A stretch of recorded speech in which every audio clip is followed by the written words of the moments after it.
تو حضرت سیدنا صدیق اکبر رضی اللہ تعالیٰ نے حضور علیہ الصلوۃ والسلام کی خدمت میں ایک موقع پر چیزیں لے کر آئے تھے. عمر فاروق رضی اللہ تعالیٰ عنہ بھی چیزیں لے کر آئے تھے.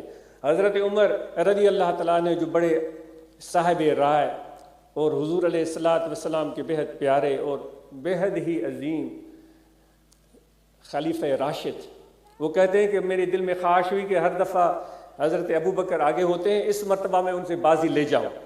تو میں اپنے حساب سے کافی چیزیں لے آیا. تو حضور نے وہ چیزیں دیکھی اور فرمایا کہ کیا چیزیں لے آئے ہو، کیا چھوڑ کر آئے ہو؟ تو میں نے عرض کیا کہ جو اسباب تھا وہ اکٹھے کیا، آدھا گھر کے لیے چھوڑا، آدھا آپ کی خدمت میں ہے. آپ خوش ہوئے. ابو بکر رضی اللہ تعالیٰ نے سے پوچھا کیا لے کر آئے ہو؟ تو اس نے عرض کیا یا رسول اللہ، گھر میں جو بھی مال و اسباب تھا وہ سب اکٹھے کیا. گھر کو جس طرح علماء سے سنا ہے، یا آپ یہ داتا صاحب بھی کشف الموجود میں یہ بیان کرتے ہیں، آپ دیکھ سکتے ہیں. میں نے گھر کو پھر جھاڑو پھیرا ہے، اور وہ جھاڑو پھیر کر کوئی بھی دنیاوی چیز گھر میں نہیں چھوڑی ہے، وہ جھاڑو بھی لے کر آیا ہوں. تو حضرت عمر فرماتے ہیں ہم سمجھ گئے کہ حضرت ابو بکر سے اس محبت کے میدان میں، اس قربانی کے میدان میں بازی لے جانا مشکل ہی نہیں، ناممکن ہے. وہ شہسوار تھے عشق رسول صلی اللہ علیہ وآلہ وسلم کے. تو ہمارے مرشد کے مرشد پیر مٹھا سے رحمۃ اللہ علیہ نے وہ صدیقی وصف کا ایک جھلک ہمیں سکھائی کہ اس طرح مرشد کی بارگاہ میں ہم گئے. ہمارے مرشد حضور قبلہ خواجہ سونا سے رحمۃ اللہ علیہ وہ ٹرین میں سفر کر رہے تھے. جس ٹرین پر حضرت پیر مٹھا صاحب رحمۃ اللہ تعالیٰ علیہ کو اترنا تھا وہ چنی گوٹ، تو وہاں یہ ٹرین نہیں رکتی تھی، یہ ایکسپریس تھی.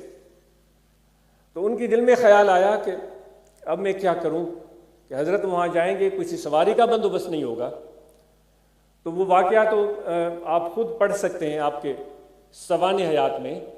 صرف اس نیت سے کہ میرے مرشد کو سفر پیدل نہ کرنا پڑے، وہ ایکسپریس چلتی ہوئی ٹرین سے جو بھی اس کی رفتار تھی اس سے انہوں نے چھلانگ لگائی. وہاں سے وہ چنی گوٹ قریب تھا، ٹرین آگے جا کر رکنی تھی، جلال پور پیر والا یا کوئی اور اسٹیشن تھا. تو چھلانگ لگائی، لوگ پریشان ہو گئے اور کہ یہ کیا ہوا، اور یہاں آپ کا کسی کو پتہ ہی نہیں چلا. وہ جلال پور پیر والا آ گیا، کہا کہ مولوی صاحب کہاں ہیں؟ تو مولوی صاحب تو نظر نہیں آ رہے. حضور پیر مٹھا صاحب رحمۃ اللہ تعالیٰ علیہ وہ فکر مند ہوئے. جب اسٹیشن پر اترے تو جب پلیٹ فارم سے باہر آئے دیکھا تو آپ حضور سونا سے رحمۃ اللہ علیہ ہمارے مرشد وہ جیپ لے کر کھڑے ہیں اور ادب سے ہاتھ باندھے ہوئے. حیران ہو گئے، آپ تو ہمارے ساتھ سفر کر رہے تھے، آپ کب ہمارے گاؤں گئے اور وہاں سے جا کر جیپ لی ہے اور یہاں پہنچے، یہ کیسے ہوا؟ تو یہ محبت اور یہ تعلق تھا مرشد کے ساتھ. پھر آپ دیکھیں حضور پیر مٹھا سے رحمۃ اللہ علیہ نے جو منقبتیں فرمائی ہیں اپنے مرشد کی شان میں، اور پھر آپ دیکھیں حضور سونا سے رحمۃ اللہ علیہ نے جو اپنے مرشد کی شان میں جو منقبتیں پڑھی ہیں، مرشد مربی مہرباں کر صاف دل جو ہی سہن ہن قید کھاں آزاد کر تا ونی ڈساں پنجو وطن.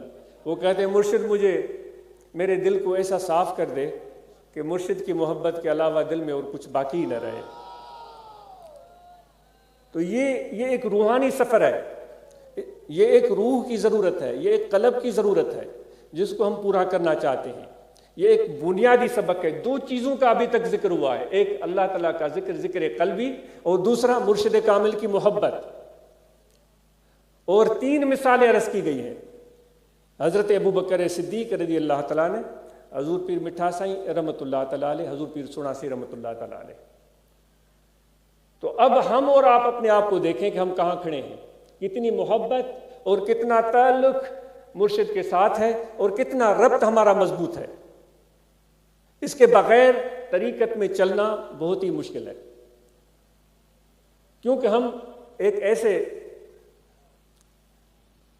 صورتحال میں آ جاتے ہیں کہ جنہیں سندھی میں چوندہ واریاسڑی زمین، واریاسی زمین میں